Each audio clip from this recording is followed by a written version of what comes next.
বলো, এই হিংসুটাটা নিয়ে আমি কি করবো বল? আমার আর ভালো লাগে না। হ্যাঁ, এই হিংসুটাটা, এই যে কচি বাচ্চাটা একটু শুয়ে রয়েছে আমার কাছে, এই কচি বাচ্চাটা ওর হিংসায় আর সহ্য হচ্ছে না। ওই এসে আগে ঢুকে যাচ্ছে কোলের মধ্যে এই কচি বাচ্চাটাকে সরিয়ে দেওয়ার জন্য। এত হিংসুটা জিমি, কচি বাচ্চাটাকে সরিয়ে দেখো না কি করবে এখন বুঝতে পারছে না। পায়ে আমার পাটা পিষে যাচ্ছে, শুধু আমার পাটাকে পিষছে। হ্যাঁ, যাতে আমি সরিয়ে দিই ওকে।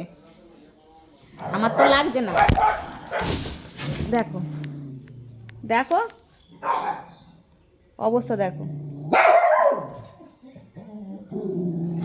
বাইরের দিকে আবার দেখছে, সব দিকটায় ওর নজর।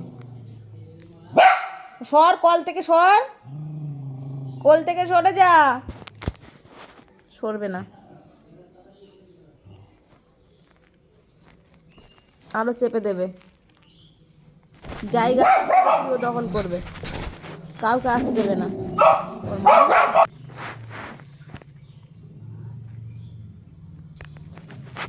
সর না জিমি, ভাল লাগছে না আজকে।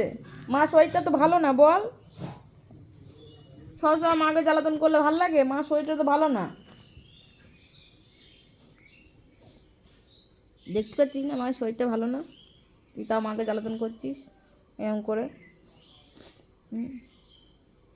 মাকে জ্বালাতন করবি?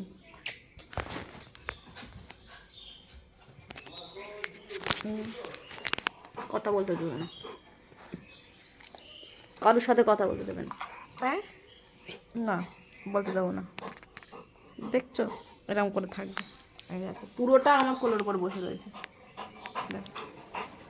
বলছি বলে ওর মুখটা আবার চেপে ধরছে যাতে কথা না বলতে পারি, কাউকে যেন না বলি ওর বদমাইশিগিরি।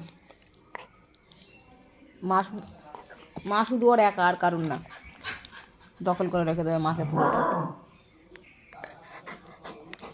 তা নাম না, নিচে নাম, দেখি ভাতটা কি হলো দেখে আসি। সর।